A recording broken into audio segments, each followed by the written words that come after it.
जी। तो जिस तरह जो ऑलरेडी लेक्चर हुए उसमें हमने देखा था नीश रिसर्च। उसमें नीश रिसर्च के लिए हमने नीश एक कोई भी जिसमें हमारा इंटरेस्ट है, ठीक है, कोई भी एक चूज करनी है। उसके बाद हमने क्या करना है, उसके कीवर्ड्स की तरफ चला जाना है। कीवर्ड्स का एक शॉर्ट सा एक फार्मूला या एक स्ट्रैटेजी थी जो मैंने आपके साथ शेयर की थी कि आपने क्या करना है। गूगल में से आप अपनी नीश के मुताबिक 3 वेबसाइट्स ऐसी निकालनी है जिनका DA 20 से कम हो, DR 5 से कम हो, एज 1 साल से कम हो और ट्रैफिक 5,000 से ज्यादा हो। तो आज इसी तरह वही काम हम करते हैं। उस दिन हमने सैमरश का भी ओवरव्यू किया था। कीवर्ड ओवरव्यू के अंदर हमें यहाँ पे एक नीश बहुत ही सिंपल सी है, आम सी नीश, वो मैं यहाँ पे ऐड करूंगा। यहाँ पे जिस तरह नीश हम ऐड कर लेते हैं ट्रैवल। क्या ट्रैवल के ऊपर हमने क्या करना है, 3 वेबसाइट्स फाइंड करनी है।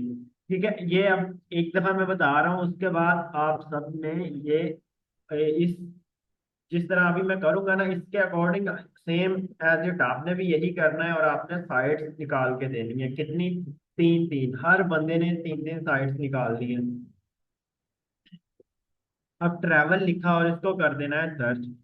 अब देखें ट्रैवल क्या थी, मेरी नीश है। अब मैं आपको दोबारा रिवाइज करवा देता हूँ। यहाँ पे मेरी नीश सेलेक्ट हो गई है, ठीक है, ट्रैवलिंग, ट्रैवल, ठीक है, क्योंकि अगर मेरी बात की जाए मुझे ना ट्रैवल में इंटरेस्ट है, ठीक है, ट्रैवलिंग में, तो मैं अपनी जो कैटेगरी है वो ट्रैवल सेलेक्ट कर लूंगा। ठीक है, ट्रैवल सेलेक्ट कर ली। अगर मेरा फैशन में होता तो मैंने फैशन को कर लेना था। अगर फैशन में मेरी सब कैटेगरीज में होता, जिस तरह फॉर एग्जाम्पल मेरा होता कॉस्मेटिक्स के ऊपर ब्रेसलेट, नेकलेस, ठीक है, इस तरह किसी और फैशन की सब कैटेगरी के अंदर होता तो मैंने यहाँ पे फैशन की सब कैटेगरी यहाँ पे ऐड करनी थी और इसको कर देना था सर्च। अब यहाँ पे जिस तरह मेरे जो इंटरेस्ट है वो ट्रैवल में है तो मैंने यहाँ पे ट्रैवल लिखा और इसको क्या करूंगा, सर्च कर दूँ। ट्रैवल को सर्च किया तो ट्रैवल का जो यूएस में वॉल्यूम है वो कितना है, 165। ठीक है, 1,65,000 इसका क्या है, वॉल्यूम है। कहाँ पर? सिर्फ और सिर्फ यूएस में, ठीक है, यूनाइटेड स्टेट में। उसके बाद वॉल्यूम क्या होता है, वॉल्यूम मीन सर्चेस, कि उस टॉपिक ये जो ट्रैवल है इस टॉपिक के ऊपर कितनी सर्चेस हो रही हैं यूएस में। उसके बाद कीवर्ड डिफिकल्टी, यहाँ पे आता है कीवर्ड डिफिकल्टी, ठीक है, केडी। केडी मीन के इस किसी भी कीवर्ड के ऊपर रैंक करना कितना इजी है या कितना टफ है। तो इसके ऊपर आपने इतना ध्यान नहीं देना कि ये अकॉर्डिंग टू अगर 20 हो 50 हो फिर ही हम इसको सिलेक्ट करेंगे। 100 हो तब भी चल जाएगी, लेकिन आगे जो जाके हम एक क्राइटेरिया जो सिलेक्ट किया हुआ है उसके ऊपर अगर साइड निकाल लेते हैं तो फिर इसकी वैल्यू नहीं रह जाती। क्लियर? अब यहाँ पे वॉल्यूम का फिल्टर लगा लिया, सॉरी, ट्रैवल अपनी जो कैटेगरी है उसको सिलेक्ट कर लिया। उसके बाद नीचे आना है, नीचे आ रहा है कीवर्ड आइडियाज, उसके नीचे है कीवर्ड वेरिएशन। ठीक है, ये देखें कीवर्ड वेरिएशन क्वेश्चन। ठीक है, अब हमने क्या करना है, कीवर्ड वेरिएशन, ये सारे कीवर्ड्स आ रहे हैं 4.6 मिलियन टोटल कीवर्ड है। उसके बाद 57 मिलियन इसका क्या है, वॉल्यूम है। 57 मिलियन क्या हो रही है, सर्चेज हो रही हैं इन 4.6 मिलियन कीवर्ड्स के ऊपर। अब आपने क्या करना है, व्यू ऑल के ऊपर क्लिक कर देना है।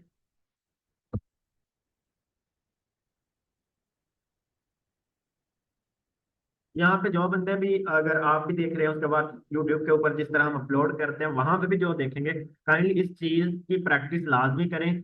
आप नीश और कीवर्ड रिसर्च में एक्सपर्ट हो जाएंगे।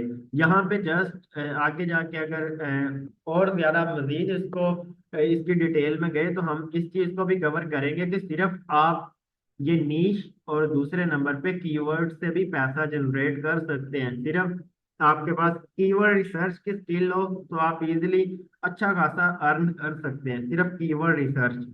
अभी एसईओ की बात नहीं हो रही, सिर्फ कीवर्ड की जो अभी हम सीख रहे हैं। ठीक है, अगर इस तरीके से आप कीवर्ड्स निकाल के अपने क्लाइंट को देते हैं तो जस्ट इन 7 डेज के अंदर रिजल्ट आ जाना है। ठीक है, अब यहाँ पे कुछ फिल्टर्स हमने लगाने हैं। यहाँ पे वॉल्यूम शो हो रहा है, वॉल्यूम मीन के सर्चेस फ्रॉम और टू। टू में अगर मैं 5 लगा दूंगा, इसका मतलब कि 5 वॉल्यूम से कम वाले कीवर्ड्स यहाँ पे शो हो। ठीक है, अब मैंने टू में नहीं लगाना, मैंने फ्रॉम में लगा देना है 1000, 5000। 1000 यहाँ फ्रॉम में लगाया। ठीक है, वॉल्यूम। तो इसमें क्या हुआ कि मुझे 1000 से ज्यादा सर्चेज वाले क्या चाहिए, कीवर्ड्स चाहिए। अब इसको मैं अप्लाई कर दूंगा। उसके बाद अब केडी केडी वाला जो फिल्टर है इसके ऊपर हम क्लिक करेंगे। अब फ्रॉम में नहीं लगाना, हमने क्या करना है, टू में लगाना है। ठीक है, केडी जितनी कम हो उतनी ही अच्छी होती है। यहाँ पे 30। अब देखें, वो जो ट्रैवल की केडी आ रही थी वो 100 आ रही थी, लेकिन जब हम कीवर्ड्स के अंदर आए तो यहाँ पे हमने केडी को कम कर लिया। यहाँ पे मैंने 30 केडी से कम वाले जिनके ऊपर रैंक करना बहुत ही आसान हो, वो वाले अब मैं यहाँ पे क्या करूँ, फिल्टर लगा के कीवर्ड्स। अब यहाँ पे ये वाले फिल्टर्स लगा क्यों रहा हूँ, ये मैं इसलिए लगा रहा हूँ ताकि अगर जब हम मोज के ऊपर जाएं तो टॉप 10 के अंदर हमें वो वाली वेबसाइट्स मिल जाएं जो हमने एक क्राइटेरिया सिलेक्ट किया हुआ है। अब यहाँ पे दो फिल्टर लगाए। टोटल पहले आ रहे थे 4.6 मिलियन। 4.6 मिलियन में से देखें अब हमारे पास सिर्फ 2.1 के, ठीक है, कीवर्ड रह गए, 2100 कीवर्ड रह गए। ठीक है, बाकी 40 लाख कहाँ गया, खत्म हो गया। इंटेंट हमारा कौन सा है, इंटेंट मीन मकसद, कि रीडर अगर कोई भी आ रहा है उसका सर्च करने का मकसद क्या है, वो वहां पे क्या लेने आ रहा है, इंफॉर्मेशन लेने आ रहा है, किसी प्रोडक्ट को बाय करने आ रहा है, किसी ब्रांड के ऊपर जा रहा है। ठीक है, तो सबसे पहले इंटेंट। इंटेंट हमारा क्या है, इंफॉर्मेशनल, क्योंकि हम जस्ट किसी टॉपिक की इंफॉर्मेशन देते हैं, कोई भी एक ब्लॉग लिखते हैं। अब क्या करना है, इसको अप्लाई पे क्लिक कर देना है। अब यहाँ पे ये देखिए सिर्फ 3 फिल्टर लगे हैं, उसके बाद लास्ट पे एडवांस फिल्टर के अंदर आ जाना है और कोई भी हमने फिल्टर नहीं लगाना। अब मैं आ गया एडवांस फिल्टर के अंदर और यहाँ पे वर्ड काउंट लगाना है। ठीक है, वर्ड काउंट क्यों लगा रहे हैं, अक्सर आपने सुना होगा कि लॉन्ग टेल कीवर्ड। ठीक है, वो जो लॉन्ग टेल कीवर्ड सामने शो होते हैं वो यहाँ से होते हैं, वर्ड काउंट। अगर यहाँ पे मैं लिख देता हूँ 6, 6 लिख के और इसको अप्लाई कर देता हूँ, ठीक है, यहाँ पे क्या होगा, मेरे पास लॉन्ग टेल कीवर्ड्स आ जाएंगे। ठीक है, लॉन्ग टेल कीवर्ड्स का आपने नेम सुना होगा, तो वो यहाँ से फिल्टर लगा के तो यहाँ पे सारे लॉन्ग टेल कीवर्ड्स शो हो जाते हैं जो 6 वर्ड से ज्यादा पे मुश्तमिल होते हैं। यहाँ पे ये देखें 407 कीवर्ड्स हमारे पास आ गए।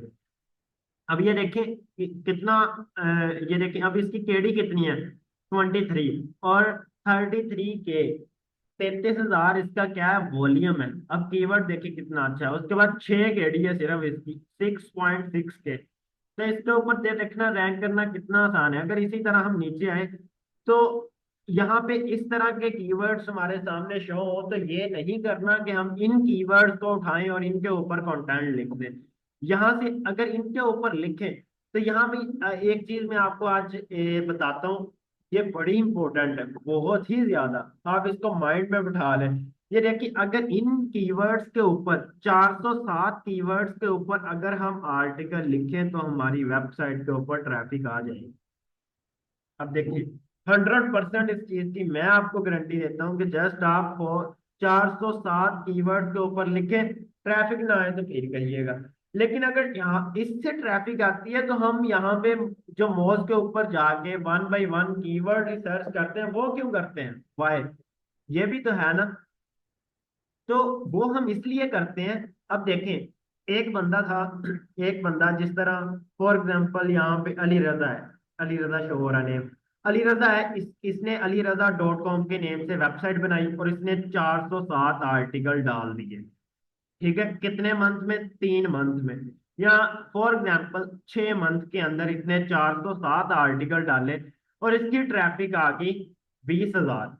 क्लियर, एक चीज अली रजा एक साइड पे आ गया, 20,000 ट्रैफिक है, उसके बाद 407 आर्टिकल डाल दिए। अब हमने क्या करना है, अली रजा .com को एनालिसिस करना है कि 407 कीवर्ड में से जो ट्रैफिक ले रहे हैं, जो रैंक हुए हैं गूगल के ऊपर, ठीक है, जिनके ऊपर वाकई ही बंदे सर्चेस कर रहे हैं, वो कितने कीवर्ड्स हैं।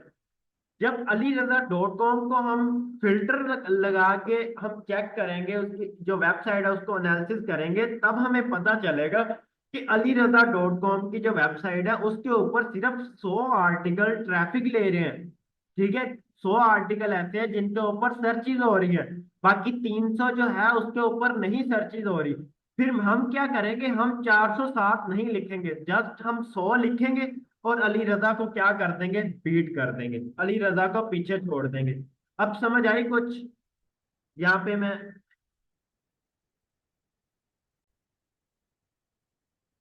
तो नेक्स्ट, अब यहाँ पे ये सारे कीवर्ड्स हैं हमारे पास 407। अब क्या करना है, इसकी जो शीट है इसको क्या कर लेना है, एक्सपोर्ट कर लेना है। यहाँ पे CSV में मैं इसको एक्सपोर्ट कर लूंगा। अब इसको हम करते हैं, यहाँ पे ओपन नहीं होगी।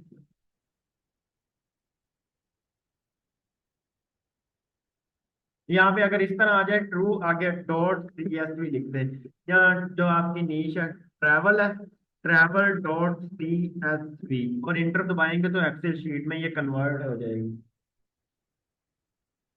उसके बाद इसको हम ओपन कर लेंगे, तो यहाँ पे ये देखें ये सारे कीवर्ड्स आ रहे हैं, 407 कीवर्ड्स हैं। ये देखिए 407 कीवर्ड्स आ गए। अब नेक्स्ट हमने क्या करना है, वन बाय वन कीवर्ड को उठाना है और गूगल पे क्या करना है, सर्च करना है। जिस तरह ये पहला कीवर्ड है इसको कॉपी किया, उसके बाद अब हम आ जाएंगे मोज के ऊपर, सैमरश को छोड़ देंगे, मोज के ऊपर आ गए। मोज के ऊपर आने के बाद यहाँ पे मैंने क्या करना है, अपना कीवर्ड ऐड किया और एनालाइज पे क्लिक कर देना है। ठीक है, वन बाय वन कीवर्ड को चेक करना है। यहाँ पे मोज में क्या होगा, मोज एक ही दफा हमें टॉप 10 जो गूगल के टॉप पे वेबसाइट्स आ रही हैं उनका डीए बता देता है। बेसिकली हमने डीए चेक करना है ना, डीए और एज सबसे पहले। तो उसके लिए हमने क्या करना है, मोज के ऊपर इसको डालना है, नीचे आएंगे तो यहाँ पे ये देखेंगे डीए शो हो रहा है। ये टॉप 10 10 वेबसाइट आ रही हैं गूगल की, जो टॉप पे आ रही हैं वो यहाँ पे शो होगी। अब यहाँ पे उन वेबसाइट का डीए शो हो रहा है। यहाँ पे ये देखिए DA 20 से कम वाली वेबसाइट हमें नहीं शो हो रही, तो ये कीवर्ड्स हमारे किसी काम का नहीं है, इसको कट कर देंगे। अब नेक्स्ट इसी तरह अगला जो कीवर्ड है इसको कॉपी करेंगे। उसके बाद अब इस कीवर्ड को हम यहाँ पे पेस्ट कर देंगे। उसके बाद इसको एनालाइज पे क्लिक करेंगे, इस कीवर्ड को हम चेक करेंगे वन बाय वन। ये जितने भी 407 कीवर्ड्स आ रहे हैं इनको हम चेक करेंगे।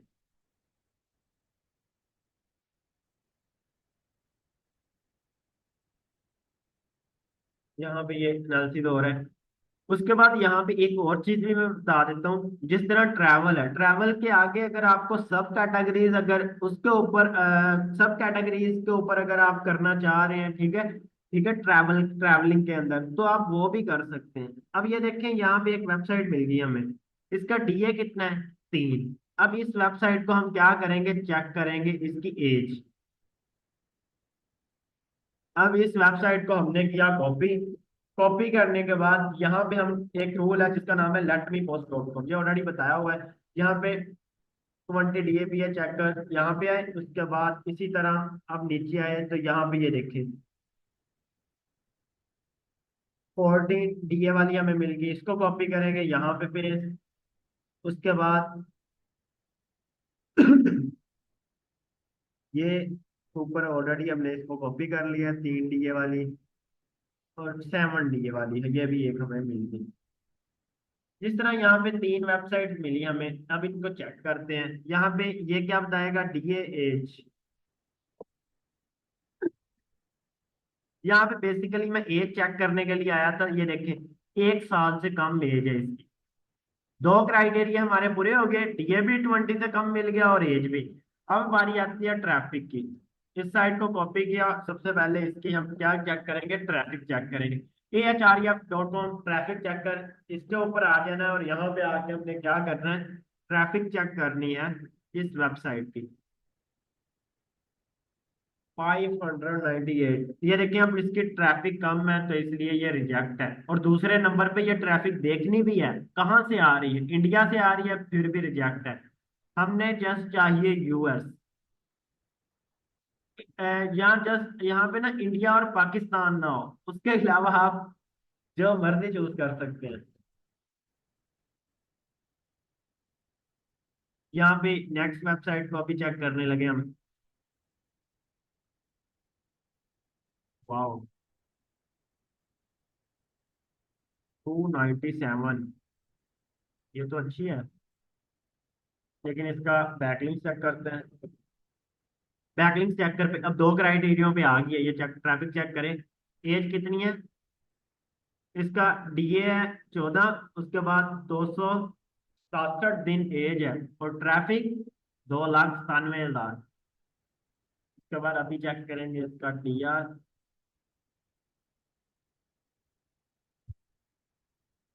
ये देखिए अब डीआर बहुत ज्यादा है, तो इसको हम नहीं करेंगे। और यहाँ पे आज एक और इंटरेस्टिंग बात मैं आपको बताता हूँ। कुछ डोमेन्स क्या होती हैं, रीडायरेक्ट भी होती हैं, ठीक है, वो भी आपने चेक कर लेना है। अब रीडायरेक्ट किस तरह, अब ये देखें, जिस तरह अब एक ये डोमेन है, मैगी को डॉट सी है या पता नहीं क्या है, डॉट सी सी, ये एक डोमेन है, ठीक है। अब ये वाली डोमेन क्या हुई, एक्सपायर हो गई, ठीक है। मतलब 1 साल हुआ, किसी बंदे ने इसको रीन्यू नहीं करवाया। अब इस वेबसाइट के ऊपर बहुत ज्यादा बैकलिंक्स बने हुए थे। इस वेबसाइट की ट्रैफिक मतलब कम भी थी तो फिर भी ठीक है, 50 थी, 100 थी, 200 थी, यह 1,000 इसकी ट्रैफिक थी, और बैकलिंक्स इसके बहुत ज्यादा बने हुए थे। मतलब अच्छी अच्छी साइट्स, विकिपीडिया जैसी जो साइट्स हैं वहां से इसके बैकलिंक्स बने हुए थे, ठीक है। अब मुझे पता चला कि ये एक साइट है मैगी को, ठीक है। तो क्या हुआ कि इस साइट के बैकलिंक बहुत अच्छे हैं, ठीक है। मतलब इसका डीए डीआर इतना अच्छा है, ठीक है। अब मुझे पता चल गया, और मुझे ये पता चल गया कि ये एक्सपायर हुई पड़ी है डोमेन। अब मैं क्या करूंगा, मैं यहाँ पे एक schwab.com फॉर एग्जाम्पल .com एक वेबसाइट, जिस तरह यहाँ पे हमने एक डोमेन बनाई हुई है, ये जो भी हमारे इधर स्टूडेंट सारे प्रैक्टिस करते हैं इसके ऊपर, हर तरह के कंटेंट डालते हैं। जिसको जो चीज मिली उसने उठाया और डाल दिया। प्रैक्टिस इसी के ऊपर चल रही है सारी। तो ये एक हमने प्रैक्टिस के लिए, जो भी स्टूडेंट है उनकी प्रैक्टिस के लिए ये बनाई हुई है। तो यहाँ पे ये देखिए shwebblogger.store, ये एक वेबसाइट है। अब ये मैंने बाय कर ली। बाय करने के बाद अब मुझे पता चला था ये एक वेबसाइट जिसके बैकलिंक स्ट्रॉन्ग है। अब मैं इस वेबसाइट को क्या करूंगा, रीडायरेक्ट कर दूंगा इसके ऊपर, ठीक है। अब क्या हुआ कि नाम यही आएगा, ठीक है। और अगर कोई बंदा इस वेबसाइट को ओपन करेगा तो आगे ये वाली वेबसाइट ओपन नहीं होगी, बल्कि shwebblogger.com ओपन होगी। जिस तरह यहाँ पे ये देखें, ये रीडायरेक्ट हुई है डोमेन, ये देखें, यहाँ पे आपको नजर, ये देखें .com से .cc पे क्या हुई है। अगर हम .com को ओपन करें, ये देखें यहाँ पे तो मैंने .com को ओपन किया था, तो ये क्या हुआ, ये देखिए अब ये ऊपर वाली डोमेन है, इसका नाम ऊपर आप देख लें, ये वाला है। अभी इसको इंटर दबाते हैं तो ये देखना एकदम से रिडायरेक्ट होके कोई और नेम पे ओपन हो जाएगी। यहाँ पे ये देखिए .cc पे क्या हुई, ये ओपन होगी। अब देखिए इस तरह के डोमेन को हम क्या बोलते हैं, रीडायरेक्ट, ठीक है। तो इस तरह की भी अगर कोई डोमेन आ जाए तो उसको भी हमने नहीं लेना, क्योंकि पीछे से उसके जो बैकलिंक्स हैं वो बहुत स्ट्रांग होते हैं। तो इसलिए इस तरह की वेबसाइट को हम चूज नहीं करेंगे। तो इस तरह ये वाली वेबसाइट क्या हुई, इस क्राइटेरिया पे भी फेल होगी। यहाँ पे हमने दो तीन चेक की, एक की एज ज्यादा थी, दो की एज कम थी। अगर इसकी एज कम थी तो इसकी ट्रैफिक भी कम है। इसकी एज भी ठीक थी, डीए भी ठीक था, ट्रैफिक भी ठीक थी, लेकिन क्या था, इसका डीआर ज्यादा था, इसलिए ये वाली वेबसाइट क्या हुई, रिजेक्ट हो गई। यहाँ तक क्लियर।